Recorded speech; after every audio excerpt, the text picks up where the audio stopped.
இன்றைக்கி நம்ம பார்க்க போகிற படம் வந்து லவ் ஸ்டோரி, தெலுங்கு மூவி இது. ஹீரோ அம்மா வந்து ஹீரோக்கு முடி வெட்ட வராங்க. நீங்களாம் இங்கே வரக்கூடாதுன்னு உங்களுக்கு தெரியாதா அப்படின்னு சொல்லிடுறாங்க. சரின்ட்டு ஹீரோவுக்கு வீட்டிலே வந்து முடி வெட்டி விட்டுறாங்க அவங்க அம்மா. அப்புறம் அவங்க வீடையெல்லாம் காலி பண்ண சொல்லி அவங்களுக்கு நிறையா பிரச்சனை வருது. ஊரை விட்டு தள்ளி வச்சுருக்கிற மாதிரி தான் தண்ணி தூக்குவாங்க. அதுக்கப்புறம் ஒரு சத்துணவு கூடத்தில் வந்து வேலை செஞ்சு கொஞ்சம் கொஞ்சமாக ஒரு இடமெல்லாம் வாங்கி அவங்க வந்து கொஞ்சம் முன்னுக்கு வராங்க. ஸ்கூல் போட்டியில் வந்து பரிசு வாங்குறாரு. ஆனால் அப்போ கூட கை தொடாமல் வந்து சாக்லேட் வந்து கொடுப்பாங்க. இவங்க தான் வில்லன் இந்த படத்துக்கு. அவங்க அம்மாக்கிட்ட ஏன் இப்படியெல்லாம் நடந்துக்கிறாங்க அப்படின்னு சொல்லி அவர் வந்து கேட்குறாரு. நீ தான் எதிர்காலத்தில் இந்த மாதிரி தீண்டாமையை ஒழிக்கணும் அப்படின்னு சொல்லி அவங்க அம்மா சொல்கிறாங்க. அப்படியே கதை வளர்ந்து ஹீரோ வந்து பெருசாகிடுறாரு. இவர் வந்து ஒரு ஜிம் வச்சு நடத்துகிறாரு. ஆனால் அவ்வளோவா ஜிம் வந்து ரொம்ப ஃபேமஸாக ஓடலை. இருந்தாலும் வர ஒரு 20 பேரை வச்சு இவர் வந்து அந்த ஜிம்மை வந்து நடத்திட்டு இருக்காரு. அந்த ஜிம்மில் வரவங்களாம் எனக்கு வந்து இன்னும் உடம்பு குறைய மாட்டேங்குதே, என்ன ஏது அப்படின்னு சொல்லிட்டு கேட்குறாங்க. இது ஹீரோவுக்கு வந்து ஃப்ரெண்டாக வந்து வருவார். இவர் ஹீரோ தங்கியிருக்க வீட்டு ஓனர். என்னப்பா வாடகையே தரவே மாட்டேங்கிற அப்படின்னு சொல்லி வந்து கேட்குறாரு. இல்லைங்க நான் தந்துடுறேன் அப்படின்ற மாதிரி சொல்கிறாங்க. தன்னுடைய ஜிம்மு ஏதாவது வந்து பெருசாக்கணும் அப்படின்னு சொல்லிட்டு லோனுக்குலாம் ட்ரை பண்ணுவார். ஆனால் சொந்தமாக உங்கள்கிட்ட நிலமோ இல்லை வீடோ வேறு ஏதாவது வச்சாதான்ப்பா உங்களுக்கு லோன் தர முடியும், இல்லைனா லோன் தர முடியாதுன்றாரு. உடனே ஹீரோ வந்து அவங்க அம்மாவுக்கு ஃபோன் பண்ணி, அம்மா எப்படியாவது அந்த நிலத்தை விற்கிறதுக்கு எனக்கு அந்த நிலப்பத்திரத்தை கொடுங்கம்மா அப்படின்னு வந்து சொல்லுவாங்க. ஆனால் அவங்க கொடுக்க மாட்டாங்க. இந்த பச்சை டிஷர்ட் போட்டிருக்க பையன் அந்த ஜிம்மில் வந்து டான்ஸ் பழக வந்து ஒரு பொண்ணை வந்து லவ் பண்ணுவான். அதனால் என்னையும் சேர்த்துக்கோங்க அப்படின்னு வந்து சொல்லுவாங்க. இல்லைப்பா நீ வந்து லவ் பண்ணுறதுக்காக வர, டான்ஸ் கற்றுக்கிறதுக்காக வரல, அதனால் நீ வேண்டாம் அப்படின்னு வந்து சொல்லிடுறாங்க. இப்போ ஹீரோ வந்து கீழே குப்பை கொட்டிகிட்டு இருக்காரு. அப்போ தான் ஹீரோயின் இன்ட்ரோடியூஸ் ஆகிறாங்க. ஃபஸ்ட்டு ஒரு ஆட்டோலேருந்து வந்து இறங்குறாங்க. அந்த ஆட்டோக்காரங்கிட்ட சில்லறை இல்லை அப்படின்னு சொல்லி பேரம் பேசிட்டு இருக்காங்க. கடைசியில் 5 ரூபாய் சில்லறை வாங்கிட்டு வரதுக்குள்ளார அந்த 5 ரூபாயை எடுத்துகிட்டு ஆட்டோக்காரன் போயிடுறான். இவங்க ரொம்ப மனசு வருத்தப்பட்டுட்டு ஆட்டோக்காரனை பின்னாடி துரத்த ஆரம்பிக்கிறாங்க. 5 ரூபாயை கொடுங்க அப்படின்னு சொல்லிட்டுன்னா. ஆனால் ஆட்டோக்காரன் வந்து போயிடுறாங்க. இது ஹீரோவும் பார்த்துட்ருக்குறாரு. ஹீரோவுக்கு பார்த்ததுமே ஹீரோயின் ரொம்ப பிடிச்சி போயிடும். அதுக்கப்புறம் ஹீரோயின் அவங்க ஃப்ரெண்டு வீட்டுக்கு வந்து வராங்க. இந்த மாதிரி ஒரு வேலை விஷயமா நான் வந்திருக்கேன் அப்படின்னு வந்து சொல்கிறாங்க. சரி நீ இங்கேயே தங்கிக்கோ, உன்னோட வேலை விஷயமா என்னென்னலாம் செய்யணுமோ அதை வந்து செய்ய அப்படின்னு சொல்கிறாங்க. ரொம்ப தேங்க்ஸ், எனக்கு வந்து வேறு யாரையும் தெரியாது, உன்னை தான் தெரியும், எனக்கு நாளைக்கு இன்டர்வியூக்கு போகணும் அப்படின்னு வந்து சொல்கிறாங்க. இன்டர்வியூக்கு ப்ரிப்பேர் பண்ணிட்டியா அப்படின்னு சொல்லிட்டு வந்து கேட்குறாங்க. என் ஃப்ரெண்டு தான் வந்து அங்கே கம்பெனியில் வேலை பார்க்குறாங்க, அவன் கொஷின் பேப்பரை லீக் அவுட் பண்ணிவிட்டான், அதனால் எனக்கு எதுவும் பிரச்சனை இல்லை, கண்டிப்பாக செலக்ட் ஆயிடுவேன் அப்படிங்கிற மாதிரி சாய் பல்லவி சொல்கிறாங்க. மறுபடியும் இவங்களுக்கு ஜிம் கிளாஸ் அடுத்த நாள் வந்து ஓப்பன் ஆகுது. இவங்க எல்லாத்துக்குமே வந்து அந்த எக்ஸசைஸு டான்ஸு எல்லாத்தையுமே வந்து ஜூமா டான்ஸ் வந்து சொல்லி தந்துட்டுருக்கிறாரு. இப்படி செய்யுங்க அப்படி தான் உடம்பு குறையும் அப்படின்னு சொல்லிட்டு அவங்க எல்லாத்துக்கும் அட்வைஸ் பண்ணிகிட்ருக்கிறாரு. இப்போ மொட்டை மாடியில் தலையை காய வைக்கிறதுக்கு ஹீரோயின் வந்து வராங்க. ஹீரோயினும் ஹீரோவை வந்து பார்க்குறாங்க. ஹீரோயினையும் ஹீரோ பார்க்குறாங்க. சரி இந்த பொண்ணு ரொம்ப அழகாக இருக்கே அப்படின்னு சொல்லிட்டு பார்க்குறாங்க. ஹீரோயினோட ஃப்ரெண்டு வந்து ஹீரோ கூட பேசுகிறத வந்து பார்க்குறாங்க. ஓனர் திருப்பியே வந்து எப்பப்பா காசு கொடுப்பேன், இவங்க எல்லாம் ஃபீஸ் கொடுத்துட்டாங்களா அப்படின்ற மாதிரி கேட்குறாங்க. சாய் பல்லவி இன்டர்வியூ வந்திருக்கிறாங்க. அவங்க ஃப்ரெண்டு சொன்ன மாதிரியே கொஷின் பேப்பர் வந்து லீக் அவுட் ஆனதுனால ஈஸியாக அட்டன் பண்ணிடுறாங்க. ஆனால் இன்டர்வியூக்கு போனவொட்டே அவங்க கேட்குற கொஷின்லாம் அவங்களுக்கு ஆன்சர் பண்ண தெரியல. இந்த டயக்ராமை வரைஞ்சு காட்டு அப்படின்னு வந்து சொல்கிறாங்க. அவங்க உடனே பதறிடுறாங்க. அங்கேயே அவங்களுக்கு மயக்கம் வந்துடுது. பயந்து உடனே ஆட்டோ ஏறி வீட்டுக்கு வந்துடுறாங்க. அதனால் இன்டர்வியூ வந்து சொதப்பலாயிரும். சாய் பல்லவியை பார்க்குறதுக்கு அவங்க சித்தப்பா வந்து வந்திருப்பார். இவர் தான் இந்த படத்தில் வந்து வில்லனு. இவர் யார் அப்படின்னு ஒரு இன்டர்மிஷனுக்கு அப்புறமேட்டா இவரை பற்றி நம்மளுக்கு தெரியும். இவங்க சித்தப்பாவை பார்த்தோன்னே பயந்துட்டு ஹீரோவோட மொட்டை மாடிக்கு வந்து இவங்க ஏற ஆரம்பிச்சிருவாங்க. அது ஹீரோவோட வீடு அப்படின்னு தெரியாமலே ஏறி மேலே வந்துடுவாங்க. என்ன ஹீரோயின் இங்கே வந்திருக்காங்க அப்படின்னு பார்த்தோன்னே ஹீரோ வந்து வாங்குவாங்க, நாங்கள் இந்த மாதிரி ஜிம் கிளாஸ் வச்சு நடத்துகிறோம், ஜூமா டான்ஸ்லாம் நடத்துகிறோம் அப்படின்னு சொல்லிட்டு அதை பற்றின எல்லா எக்ஸ்ப்ளனேஷன்ஸ்லாம் வந்து கொடுக்குறாங்க. ஆனால் ஹீரோயின் வந்து சித்தப்பாக்காக பயந்துட்டு தான் வந்தாங்களே ஒழிஞ்சு ஹீரோக்கிட்ட இதெல்லாம் கேட்குற இன்ட்ரெஸ்ட்டில் இல்லாமல் பக்கத்தில் இருக்க பார்க்குக்கு வந்து போயிடுறாங்க. ஹீரோவும் வந்து என்ன திடீர்னு அந்த பொண்ணு போயிடுச்சு அப்படின்னு சொல்லிட்டு பார்க்குக்கு வராங்க. பார்க்கில் அங்கே ஒரு பையன் பார்த்துட்டு சாய் பல்லவி வந்து தப்பாக நினச்சிட்டு 1000 ரூபாய் கொடுக்குற வரியா அப்படிங்கிற மாதிரி வம்பளுக்குறாங்க. உடனே அங்கே ஹீரோ வந்து அவங்ககிட்ட இருந்து காப்பாற்றிட்டு, தப்பாக நினச்சிக்காதீங்க, பேசிட்டு இருக்கும்போதே டக்குன்னு வந்துட்டீங்க, எங்கள் ஜூம்பா டான்ஸ் வச்சு நடத்துகிறோம், நீங்கள் எனக்கு ஹெல்ப் பண்ணுறீங்களா, இந்த மாதிரி பேப்பரெல்லாம் 4 பேருக்கு கொடுத்தீங்கன்னா நான் உங்களுக்கு சம்பளம் தரேன் அப்படிங்கிற மாதிரி வந்து சொல்லுவாங்க. ஆனால் அவங்க சித்தப்பாவை நினச்சிட்டு இருந்ததுனால டென்ஷனில் அவங்க சொல்கிறது எதுவுமே கவனிச்சிக்க மாட்டாங்க. தேவயானி சாய் பல்லவியோட அம்மாவாக இருப்பாங்க. ஏம்மா எங்கள் சித்தப்பாவெல்லாம் இங்கே வர சொல்கிறீங்க, சித்தப்பாவை இனிமேல் வர சொல்லாதீங்க அப்படின்னு சொல்கிறாங்க. அவங்க பாட்டி வந்து சும்மா அமைதியாக இரு, சித்தப்பா அங்கே வந்தால் நீ ஏன் பேசாமல் அமிச்சிட்டியா அப்படின்னு சொல்லி திட்டுறாங்க.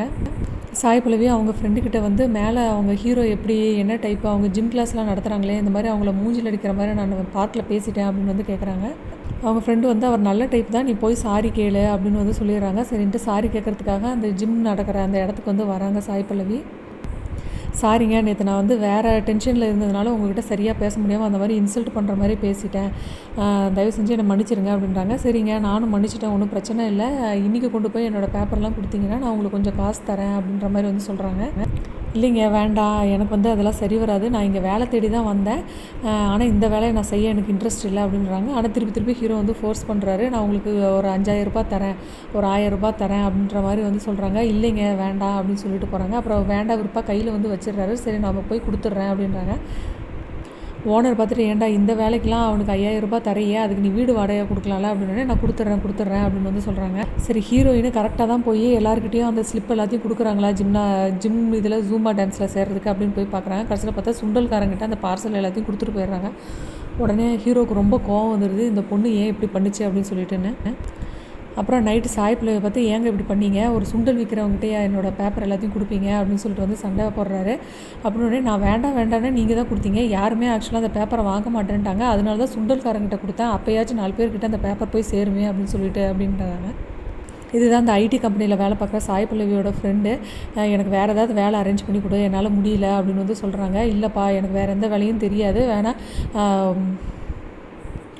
5000 இன்னொரு வேலை இருக்குது, அது வேணால் செய்கிறியா அப்படின்னா, 5000 எனக்கு பத்தாது, எனக்கு வேறு ஏதாவது வேலை அரேஞ்ச் பண்ண கொடு அப்படின்னு சொல்லிவிட்டு அங்கேருந்து கிளம்பிடுறாங்க சாய் பல்லவி. ஹீரோவும் தன்னை இன்சல்ட் பண்ணுறாங்க, நம்மளுக்கு வேறு எந்த வேலையும் கிடைக்கல அப்படின்னு சோகத்தில் இருக்கும்போது மழையும் வருது. சரின்ட்டு ஜூம்பா டான்ஸ் சென்டருக்கு இவங்க போய் எனக்கு நல்லா டான்ஸ் ஆட தெரியும் அப்படின்னு சொல்லிட்டு நிரூபிக்கிறதுக்காக அந்த டான்ஸ் சென்டருக்கு போய் சூப்பராக டான்ஸ் ஆடி காட்டிடுறாங்க சாய் பல்லவி. இதை பார்த்துட்டு எல்லாரும் ஆச்சரியப்படுறாங்க, என்ன இந்த பொண்ணு இவ்வளோ சூப்பராக ஆடுது அப்படின்னு சொல்லிட்டுன்னு. அடுத்த நாள் காலையில் திருப்பி வேலைக்கு போகிற மாதிரி சாய் பல்லவி வெளியே போகிறாங்க. உடனே அவர் ஹீரோவும் வந்து ஹீரோயினை ஃபாலோ பண்ணிகிட்டே வந்துட்டு, நீங்கள் எங்கள் ஜூம்பா சென்டரில் சேர்ந்துக்கிறீங்களா, நான் வேணால் உங்களுக்கு மாதம் இவ்வளோ சம்பளம் தரேன் அப்படின்னே, அதெல்லாம் எதுவும் முடியாது அப்படின்னு சொல்லிட்டு வேலைக்கு போகிற மாதிரி ஒரு ரயில்வே ஸ்டேஷனில் உக்காந்துட்டு அங்கேயே சாப்பிட்றாங்க. சாயந்தரம் வரைக்கும் அங்கே இருந்துட்டு வேலை முடிஞ்சுட்டு வெளியே வர மாதிரி வராங்க. நானும் பார்த்துட்டு தான் இருந்தேன், நீ வந்து வேலைக்கு போகாமல் இங்கே தானே இருக்கீங்க, என் கூட ஜூம்பாவில் சேருங்க, நான் வந்து உங்களுக்கு சம்பளம் தரேன் அப்படின்னு வந்து சொல்கிறாங்க. அதே சமயத்தில் இந்த பையன் வந்து சரி இன்றைக்காச்சும் என்னை ஜூம்பாவில் சேர்த்துக்கோங்க அப்படின்னு வந்து சொல்கிறாங்க. இல்லைப்பா அந்த பொண்ணுக்கு உனக்கு ஏணி வச்சாலும் எட்டாது, ஏன் அப்படி என்னை கம்பல் பண்ணுற அப்படின்னு சொல்லி அவர் அவாய்ட் பண்ணிடுறார் ஹீரோ. சரின்னா அந்த பையன் அந்த இடத்த விட்டு கிளம்பிடுறான். அதுக்கப்புறம் வீட்டில் ஃப்ரெண்டுக்கிட்ட வந்துட்டு இந்த மாதிரி ஜூம்பா டான்ஸ்க்காக கேட்டாங்க, நான் வந்து இந்த மேலே டான்ஸ் ஆடியெல்லாம் காட்டி இதெல்லாம் நடந்துச்சு அப்படின்னு வந்து சொல்கிறாங்க. ஒன்று பண்ணு, நீ உங்கள் வீட்டுக்கு போக முடியாத காரணத்தினால நீ வந்து இந்த ஜூம்பா டான்ஸில் வந்து வேலை கேட்டு அங்கேயே ஜாயின் பண்ணிக்கோ, அதான் நல்லதுன்னு ஃப்ரெண்டு அட்வைஸ் பண்ணுறாங்க. உடனே இவரும் சாய் பல்லவியும் ஹீரோ கிட்ட வந்து எனக்கு வேலை போட்டு கொடுங்க அப்படின்னு வந்து சொல்கிறாங்க. திருப்பி ஹீரோ வந்து அவங்க அம்மாவுக்கு ஃபோன் பண்ணி, அம்மா அந்த இடத்த விற்கிறதுக்கு எனக்கு ஏதாவது உதவி பண்ணுங்கள், எனக்கு காசு தேவைப்படுது அப்படின்னே, இல்லைடா அந்த இடம் விற்கக்கூடாது அப்படின்னு சொல்லிடுறாங்க. ஹீரோயின் வந்து நான் உங்கள் ஜூம்பா டான்ஸில் வந்து சேர்றேன், ஆனால் எனக்கு சில கண்டிஷன்ஸ்லாம் இருக்குது, எனக்கு வந்து நீங்கள் 20,000 தரணும் அப்படின்னு வந்து சொல்கிறாங்க. ஹீரோவும் தன்னுடைய வண்டியை விற்று அவளுக்கு வந்து இல்லை ஒரு 15,000 தரேன் அப்படின்னு சொல்கிறாங்க. இவங்க 2 பேரும் இப்போ ஜூம்பா டான்ஸ் வந்து ஆடுறாங்க. இப்போ நிறையா கூட்டம் வந்து சேர ஆரம்பிக்குது. இவங்களுக்கும் 15,000 வந்து ஹீரோ கொடுத்துட்றாரு. ரொம்ப தேங்க்ஸுங்க இந்த வேலை எனக்கு கொடுத்ததுக்கு, மேற்படி நம்ம 2 பேரும் பார்ட்னராக இருந்துக்கலாம் அப்படின்னு சொல்கிறாங்க. 2 பேர்த்துக்குள்ளே நல்லா ஃப்ரெண்ட்ஷிப் டெவலப் ஆகுது. சரி இந்த செலிப்ரேஷனுக்கு ஒரு பார்ட்டி வச்சுக்கலாம் அப்படின்னு சொல்லிட்டு ஒரு பார்ட்டி இதுக்கு போகிறாங்க. அந்த இடத்துல சாய் பல்லவியோட ஐடி ஃப்ரெண்டும் வந்து வராங்க. ஓ ரேஞ்சுக்கெலாம் சாய் பல்லவி பேச மாட்டாளே, அவள் சும்மா வேலைக்காக பேசுகிறான்னு நினைக்கிறேன், உன் தகுதி வேறு அவள் தகுதி வேறேன்னு சொல்கிறாங்க. இதை கேட்டு ஹீரோ வருத்தப்படுறாரு. அதுக்கப்புறம் அவங்க அம்மாவை பார்க்குறதுக்கு வீட்டுக்கு வந்து வந்துடுறாங்க. அம்மா இந்த மாதிரி என்னோடய பிஸ்னஸ் நல்லா ஓடுது, சம்பாதிக்க ஆரம்பிச்சிட்டேன் அப்படின்னு சொல்லிட்டு அவங்க அம்மாவை ஸ்கூல்லேருந்து கூட்டிகிட்டு வந்து சந்தோஷப்படுத்துகிறாங்க. அந்த இடத்த விற்கலாமா அப்படின்னு சொன்ன உடனே இல்லை நான் திருப்பி அந்த இடத்த விற்க மாட்டேன் அப்படின்னு சொல்லிட்டு திருப்பி ஆர்கியூமெண்ட் நடக்குது. ஹீரோ வீட்டுக்கு ஒரு போலீஸ் வராரு. கடைசியில் யாருன்னு பார்த்தா அது ஹீரோவோட ஃப்ரெண்டு. எப்படிடா இருக்கா, நான் இந்த ஊரில் தான் போஸ்டிங் வாங்கியிருக்கேன் அப்படின்னு சொல்லிட்டு போகிறதுக்காக வந்திருப்பாரு. சாய் பல்லவியும் மாதம் சம்பளம் கிடச்ச சந்தோஷத்தில் அவங்க வீட்டுக்கு வந்து வந்திருப்பாங்க. அவங்க அம்மா கிட்ட சம்பளத்தெல்லாம் கொடுத்து சந்தோஷப்படுவாங்க. அவங்க அம்மா வந்து அந்த இடத்த விற்கிறதுக்காக ரொம்ப கன்வின்ஸ் பண்ணுறாங்க. சரிடா நாளைக்கு போய் நீ நல்ல விலை வந்துச்சுன்னா விற்றுட்டு வா அப்படின்னு சொல்கிறாங்க. ஹீரோவும் ஹீரோயினும் ஒரே ஊர் தான், ஆனால் அது அவங்களுக்கு தெரிஞ்சிருக்காது. இந்த சித்தப்பா இவர் தான் வந்து வில்லனு. சாய் பல்லவியோட சித்தப்பா. இவங்க வந்து அந்த ஊர்லேயே ரொம்ப பெரிய மனுஷன். அவர்கிட்ட வந்து இடத்த விற்கிறதுக்காக கேட்குறாரு, ஆனால் ரொம்ப கம்மியான விலைக்கு கேட்குறதுனால அந்த இடத்த விட்டு போயிடுறாங்க. இதை சாய் பல்லவி மாடியிலேருந்து பார்த்துட்டே இருக்காங்க. சாய் பல்லவி இப்போ ஹீரோவோட வீடு எங்கே இருக்குது அப்படின்னு சொல்லிட்டு தேடி போகிறாங்க. ஆனால் வழியில் அவங்க விளையாடிட்டு இருக்கவும் அதே இடத்துல வந்து பேசுகிறாங்க. இவங்க எதுக்கு இங்கெல்லாம் வந்திருக்காங்கன்னு எல்லாரும் பார்க்குறாங்க. அப்புறம் அவங்க அம்மாவெல்லாம் பார்த்து பேசுகிறாங்க. இந்த பொண்ணு எதுக்குடா நம்ம வீட்டில் வந்திருக்குன்னு சொல்லிட்டு காஃபியெல்லாம் கொடுத்து வந்து பேசுகிறாங்க. அங்கே ஒரு பாட்டிமாவும் இருக்காங்க. அந்த பாட்டிமாவும் நல்லா பேசுகிறாங்க. இப்போ சாய் பல்லவியும் அவங்க சித்தப்பா வீட்டுக்கு போயிருப்பாங்க. அவங்க சித்தப்பாவை தான் பிடிக்காதே தவிர அவங்க வீட்டில் இருக்க சித்தி அவங்க மக எல்லாரையும் பிடிக்கும். அவங்க எல்லாருக்கும் ட்ரெஸ்ஸு வாங்கிட்டு வந்திருப்பாங்க, அது எல்லாத்தையும் கொடுப்பாங்க. என்ன நீ ஊருக்கு போனதுலேருந்து ஒரு தடவை கூட பேசலை, என்ன ஏதுன்னு கேட்குறாங்க. அவங்க சித்தப்பா வந்து ஏன் என் கூட நீ பேசவே இல்லை, நான் ஊருக்கு வந்தப்போ நீ என் கூட பேசலை, வா ரூமில் வந்து தனியாக பேசலாம் அப்படின்னோடனே இவங்க பயப்படுறாங்க ரூம்குள்ளே போய் பேசுகிறதுக்கு. உடனே அவங்களுக்கு தலைவலிக்க ஆரம்பிச்சிருது. உடனே மயக்கம் போடுற மாதிரி இவங்க கீழே விழுந்துடுறாங்க. அவங்க சித்தி எல்லோரும் வந்து என்னப்பா என்ன ஆச்சு அப்படின்னு சொல்லிட்டு வந்து கேட்குறாங்க. இல்லை இல்லை ஒன்றும் பிரச்சனை இல்லை, நான் வீட்டுக்கு கிளம்புறேன், காலையில் சாப்பிடல, அதான் அந்த மாதிரி தலை சுற்றிருச்சு அப்படின்ற மாதிரி சொல்கிறாங்க. ஹீரோயின் இந்த மாதிரி மயங்கி விழுந்துட்டோட்டியும் அவங்க சித்தப்பாக்கு கோவம் வந்து வீட்டை விட்டு கிளம்பி போயிடுறாங்க. ஹீரோயின் ரொம்ப வருத்தமாக வீட்டில் போய் உக்காந்துக்கிறாங்க. நான் ஊருக்கு கிளம்புறேம்மா, எனக்கு வேலைக்கு டைம் ஆயிடுச்சு அப்படின்னே என்னடி வந்து ஒரு 2 நாள் கூட தங்காமல் போகிறேன். இல்லைம்மா எனக்கு வேலை இருக்குது அப்படின்னு சொல்லிட்டு இப்போ ஊருக்கு வந்து கிளம்பிடுறாங்க ஹீரோயினை. தங்கச்சியை எல்லாரையும் பத்திரமா பார்த்துக்கங்க, நீங்களும் பத்திரமா இருக்குங்க அப்படின்னு சொல்லிட்டு ஊருக்கு கிளம்புறாங்க. ஊருக்கு கிளம்புற வழியில் ஹீரோவும் அங்கே வந்து வண்டியில் வந்துட்டுருக்குறாரு. இவங்க 2 பேரும் ஒரு டீ கடையில் சந்திச்சுக்கிறாங்க. நீங்கள் எனக்கு சம்பளம் கொடுக்கணுன்றதுக்காக தானே உங்கள் நிலத்தை விற்கணும்னு அவ்வளோ கஷ்டப்படுறீங்க, நீங்கள் சம்பளத்தெல்லாம் விற்க வேணாம், நான் வந்து பார்ட்னர் தானே இந்த ஜூம்பா டான்ஸுக்கு, நான் வந்து என்னோடய நகையை கொஞ்சோண்டு எடுத்து வச்சுருக்கேன், அந்த நகையை வச்சுட்டு நம்ம 2 பேரும் பார்ட்னர் ஆகி இனிமேல் வர ஷேரை வந்து பாதியாக எடுத்துக்கலாம் அப்படின்னு சொல்கிறாங்க. ஃபஸ்ட்டு ஹீரோ வேணான்றாங்க, அதுக்கப்புறம் சரி அப்படின்னு சொல்லிட்டு வாங்கிக்கிறாரு. எனக்கு பீரியட்ஸு, அதனால் எனக்கு பக்கத்தில் வந்து வாஷ்ரூம் ஏதாவது ஏற்பாடு பண்ணி தர முடியுமா, ஒரு லாட்ஜில் ரூம் மாதிரி போட்டு கொடுங்க அப்படின்னு வந்து சொல்கிறாங்க. உடனே ஹீரோவும் கேட்டுட்டு ஒரு லாட்ஜில் வந்து ரூமை வந்து புக் பண்ணி கொடுத்துட்டு ஹீரோயின் மட்டும் உள்ளே போயிடுறாங்க. இவங்க வெளியவே காவலுக்கு நிற்கிறாங்க.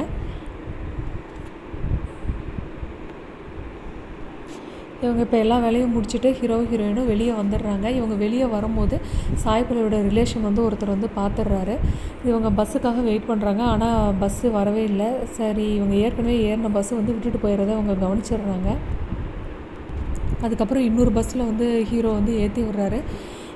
ஹீரோ இவ்வளோ டீசெண்டாக நடந்துட்டு இவ்வளோ தூரம் தன்னை கூடவே வந்து பத்திரமா வரதுக்கு பஸ்ஸு கூட வரதே பார்த்து இவங்களுக்கும் அவங்க மேலே ஒரு இம்ப்ரெஷன் வந்து ஏற்படுது. அதுக்கடுத்த நாள் சித்தப்பா கிட்டே போய் நான் இதை சாய்பல்லவி வந்து ஒரு லாட்ஜில் உள்ளே போயிட்டு ஒரு ஆம்பளை கூட போயிட்டு வந்ததை நான் பார்த்தேன் அப்படின்னு வந்து சொல்கிறாங்க. இவங்க எல்லோரும் இங்கே வெளியே வந்து ஒரு டிஃபன் சென்டரில் சாப்பிட்டுட்ருக்காங்க. அதோடு இந்த இன்டர்மிஷன் அப்படிங்கிறது வருது. அவங்க சித்தப்பா போய் ஹீரோயினோட அம்மா தேவயானி அந்த பாட்டி எல்லாருக்கிட்டையும் சொல்கிறாங்க, இந்த மாதிரி உங்கள் பொண்ணு வந்து லாட்ஜில் யாரோ ஒரு பையன் கூட இருந்ததாக வந்து எனக்கு இன்ஃபர்மேஷன் வந்திருக்கு அப்படின்னு, அது என் பொண்ணாக இருக்காது அப்படின்னு வந்து சொல்கிறாங்க. இருந்தாலும் தேவயானி வந்து சாய்பல்லவிக்கு ஃபோன் பண்ணி சொல்கிறாங்க, இப்படி யாருமா அவங்கக்கிட்ட சொன்னது அப்படின்னு சொன்னோடனே அப்படியெல்லாம் எதுவும் இல்லை, யாரோ சொல்கிறத நீங்கள் நம்பி இது மாதிரி பண்ணாதீங்க அப்படின்னு அவங்க பாட்டி வந்து நீ உன் பொண்ணுக்கு ரொம்ப ஓவராக இடம் கொடுக்குற அப்படின்னு சொல்லிட்டு தேவயானியை திட்டுறாங்க. அதுக்கப்புறம் ஒரு போலீஸ்கிட்ட சித்தப்பா வந்து விசாரிக்க சொல்கிறாரு அந்த லாட்ஜில் யார் வந்தாங்க அப்படின்ட்டு. கடைசியில் பார்த்தா அது ஹீரோவோட ஃப்ரெண்டு தான். போய் பார்க்குறாங்க, அதுக்கேற்ற மாதிரி ஹீரோவும் போகிறாங்க. ஆனால் அவங்க 2 பேரும் வேறு எதுவும் பண்ணலை அப்படிங்கிறத தெரிஞ்சுக்கிறாரு. இப்போ ஹீரோவோட வீட்டுக்கு வந்து இந்த மாதிரி உன்னை பற்றி ஊரில் தெரிஞ்சிருச்சுடா, அதனால் பத்திரமா இரு அப்படிங்கிற மாதிரி சொல்கிறாரு. அந்த இடத்துக்கு சாய்பல்லவியே வராங்க. இனிமேல் சாய்பல்லவி கூட பேசுகிறத நிப்பாட்டிக்க அப்படின்றாங்க. நம்ம வீட்டுக்கு நம்மளை பற்றி தெரிஞ்சிருச்சு, அதனால் நம்ம இதுக்கு மேலே கொஞ்சம் ஜாக்கிரதையாக இருக்கணும் அப்படின்னு சொல்லிட்டு இவங்க 2 பேரும் பேசிக்கிறாங்க. நம்ம ஜூம்பா சென்டரை இன்னும் பெருசாக்குனா தான் நம்மளுக்கு தேவையான காசு கிடைக்கும் அப்படின்னு சொல்லி பேசுகிறாங்க. இப்போ போய் லோன் வந்து கேட்குறாரு. அந்த இடத்த வச்சு இப்போ லோன் சேங்ஷன் ஆகிடுது. ஒரு பெரிய ஜூம்பா சென்டராக வந்து ஒன்று ஓப்பன் பண்ணிடுறாங்க. அந்த ஃபங்க்ஷனுக்கு சாய்பல்லவி எல்லோரும் இருக்காங்க. ஆனால் அவங்க அம்மா வருவாங்க அப்படிங்கிறதுனால சாய்பல்லவி போய் ஒளிஞ்சிக்கிறாங்க. இப்போ அவங்க அம்மாவும் வந்துடுறாங்க. தான் பையன் இவ்வளோ பெரிய சென்டர் ஓப்பன் பண்ணியிருக்கான் அப்படிங்கிறத பார்த்தா அவங்க அம்மா ரொம்ப சந்தோஷப்படுறாங்க. அந்த கடையையும் ஓப்பன் பண்ணி வச்சு சீக்கிரம் முன்னேறி வாடா, இதுதான் என்னோடய கனவு, நீ லைஃப்பில் செட்டில் ஆகணும் அப்படின்னு சொல்கிறதுன்னு அவங்க அம்மா சொல்கிறாங்க. அவங்க ஃப்ரெண்டும் அவங்க அம்மா எல்லோரும் சந்தோஷப்படுறத பார்த்துட்டு டே அந்த பொண்ணை விட்டுடுறா, இந்த சந்தோஷம் இல்லாமல் போயிட போகுது அப்படின்னு சொல்லி வார்ன் பண்ணுறாரு அந்த போலீஸ் ஃப்ரெண்டு. அதுக்கப்புறம் சாய்பல்லவியும் வந்து மனசு விட்டு பேசுகிறாங்க ரொம்ப நாளைக்கு அப்புறமேட்டா. இது வரைக்கும் அவங்க யாரையும் தொட்டு பேசினதில்லை, ஆனால் இதான் ஃபஸ்ட்டு டைம் அப்படின்னு சொல்லிட்டு அவங்க 2 பேரும் கையை தொட்டுட்டு ஒரு டான்ஸ் ஸ்டெப்பு வந்து போட்டுட்டு வெக்கத்தில் உடனே சாய்பல்லவி வந்து ஓடிடுறாங்க. இப்போ தேவயானி வந்து சாய்பல்லவிக்கு ஃபோன் பண்ணுறாங்க, அம்மா சித்தப்பா உன்னை அங்கே பார்க்க வந்திருக்கிறாரு அப்படின்னோடனே எதுக்குமா அவரெல்லாம் இங்கே வர சொல்கிற, வர சொல்லாத அப்படின்னு சொல்கிறாங்க. இல்லை உன் வீட்டுக்கு முன்னாடி தான் அவர் இருக்கார் அப்படின்னு சொன்னோடனே ஹீரோயின் வந்து ஹீரோவுக்கு ஃபோன் பண்ணி இன்றைக்கி ஒரு நாள் என் வீட்டில் வந்து தங்க முடியுமா, எனக்கு வந்து துணைக்கு தங்குங்க அப்படின்னு. சரிப்பா நான் வரேன் அப்படின்னு வந்து ஹீரோவும் வந்து சொல்கிறாரு. ஆனால் ஹீரோ வர வழியிலே அவங்க சித்தப்பா வண்டி அவங்க வீட்டு முன்னாடி நிற்கிறத பார்த்துட்டு நம்மளுக்கு எதுக்கு வீண் பொல்லாப்பு, நம்ம வா கிளம்பிடலாம் அப்படின்னு சொல்லிட்டு ஹீரோ வந்து கிளம்பிடுறாரு. அவர் சித்தப்பா ஹீரோயின் வர்றதுக்கு முன்னாடியே அவங்க வீட்டில் வந்து வெயிட் பண்ணிகிட்டு இருக்கிறாரு. ஹீரோனோட ஃப்ரெண்ட்ஸ் எல்லாம் வந்தோடனே டே படத்துக்கு டிக்கெட் இருக்குது வா போகலாம் அப்படின்னோடனே ஹீரோ அவங்களோடய வந்து போயிடுறாரு. இப்போ ஹீரோயின் வந்து அவங்க வீட்டுக்குள்ளே சித்தப்பா வந்த ஒட்டியும் பயந்துட்டு போய் ரூமில் கதவடைச்சிடுறாங்க. பயந்துட்டு அதிலே இதில் மயக்கத்தில் தூங்கிடுறாங்க. ஹீரோ வந்து நான் சினிமாவில் இருக்கேன் அப்படின்னு சொல்லிட்டு ஒரு மெசேஜ் மட்டும் பண்ணிவிட்டு அதுக்கப்புறம் செல்லை பார்க்கவே இல்லை.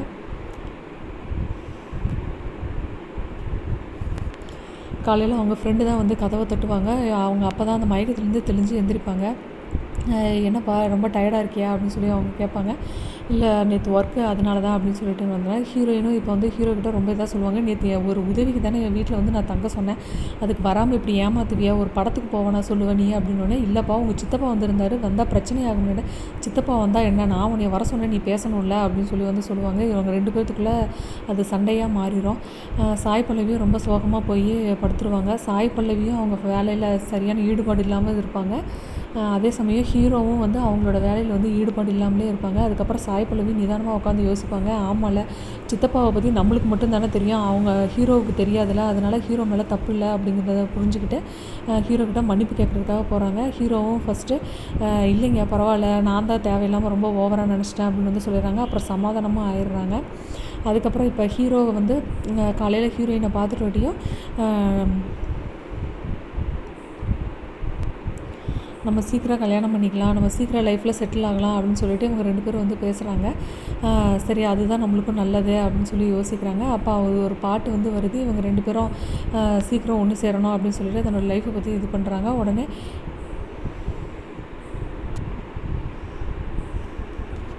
ஹீரோவுக்கு வந்து நைட் ஒரு ஃபோன் கால் வந்து வருது. உங்கள் ஜூம்பா டான்ஸில் இருந்த பையன் வந்து தற்கொலை பண்ணிக்கிட்டான் அப்படின்னு சொல்லிட்டுன்னு அந்த இடத்துக்கு வந்து ஹீரோ போகிறாரு. ஆனால் அந்த இடத்துல வண்டி ஆக்சிடெண்ட்டாக இருக்குது. இது இல்லைங்க, இது வந்து ஆக்சிடெண்ட் தானே அப்படின்னோடனே போலீஸுங்க யாருமே அவங்க பேச்சை கேட்குறதில்ல. சரின்ட்டு அடுத்து இவங்க 2 பேரும் திருப்பி அவங்க சொந்த ஊருக்கு போயிட்டு இருக்கும்போது ஒரு மெசேஜ் வருது, அந்த பொண்ணு வந்து தற்கொலை பண்ணிக்கிட்டா அப்படின்னு சொல்லிட்டுன்னு. ஹீரோவும் இதுக்கு மேலே நம்ம லவ் மேட்டரை வந்து எங்கள் வீட்டில் போய் சொல்லாமல் இருந்தால் அது தப்பு அப்படின்னு சொல்லிவிட்டு அவங்க அம்மா கிட்ட வந்து நான் வந்து இந்த மாதிரி அந்த பொண்ணை லவ் பண்ணுறேன் அப்படின்னு சொன்னோடனே அவங்க அம்மா வந்து திட்டுறாங்க. எப்பா அவங்க வீட்டுக்கெலாம் போனாலே நம்மளை மதிக்க மாட்டாங்க, நம்ம ஒதுக்கி வைப்பாங்க, நீ எந்த தைரியத்தில் அந்த பொண்ணை லவ் பண்ண, உனக்கு என்னடா ஆச்சு அப்படின்னு சொல்லிட்டு அவங்க அம்மா திட்டுறாங்க. சரி நான் அவன் பையன் பேச்சை கேட்டுட்டு தேவயானி வீட்டுக்கும் வந்து போகிறாங்க. தேவயானி வந்தோடனே வாங்க வாங்க அப்படின்னு சொல்லிட்டு வரவேற்கிற மாதிரி வரவேற்கிறாங்க. அவங்க எல்லோரும் ஒரு தாழ்ந்த இனத்தவங்க அப்படிங்கிறதுனால இவங்க ஏதோ சேலை அந்த மாதிரி துணியை எடுத்து கொடுக்குவாங்க தேவயானி. இல்லைங்க அப்படின்னு சொல்லிட்டு இவங்க 2 பேரும் வெளியே வந்துடுவாங்க. எங்கள் அம்மா அந்த மாதிரி நடந்ததுக்கு நான் மன்னிப்பு கேட்டுக்கிறேன் அப்படின்னு வந்து சொல்லுவாங்க. நம்ம 2 பேரும் சேருவோமா அப்படின்னு சொல்லிட்டு உடனே வேறு என்ன பண்ணுறதுனோடனே அவங்க போலீஸ் ஃப்ரெண்டுக்கிட்டேயே போய் ஹெல்ப் கேட்பாங்க.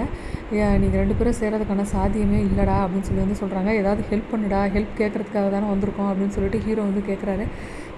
எனக்கு தெரிஞ்சு எந்த வழியும் இல்லை, நீங்கள் 2 பேரும் பிரிஞ்சிருங்க அப்படிங்கிற மாதிரி சொல்லிடுறாங்க.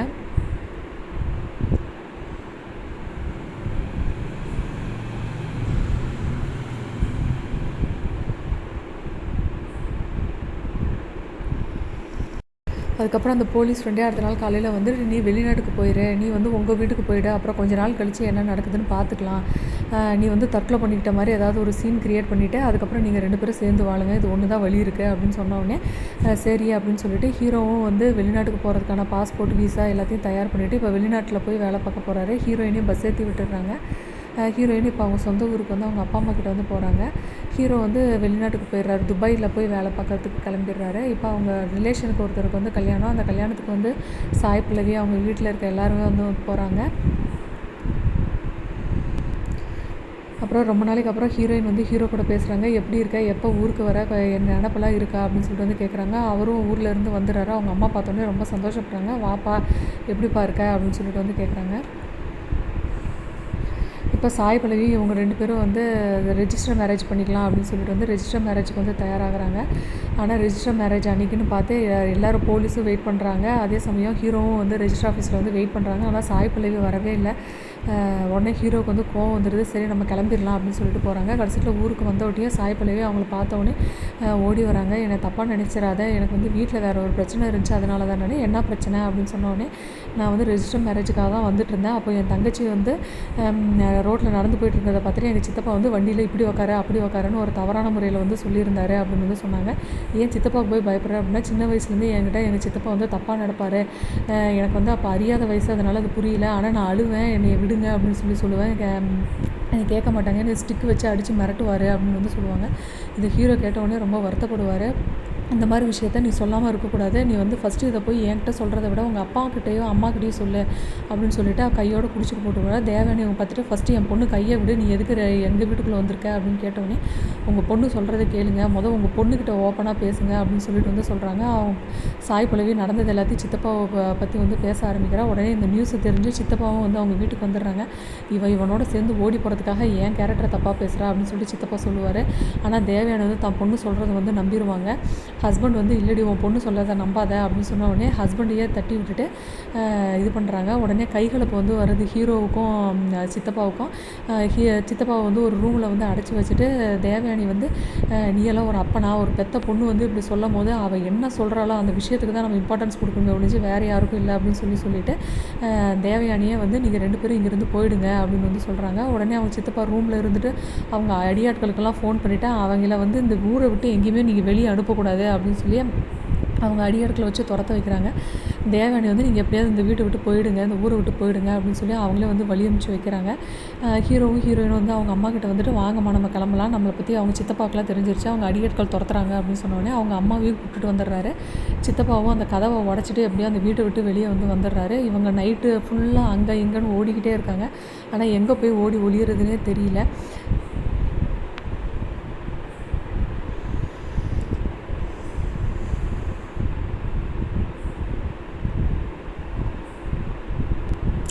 நம்ம எதுக்கும் ஓடி ஒழியணும், நம்ம மேலே தப்பு இல்லை, நான் போய் சித்தப்பாவை எதிர்த்து நிற்கிறேன் அப்படின்னு சொல்லிட்டு சித்தப்பா கூட போய் ஹீரோ வந்து சண்டை போடுறாரு.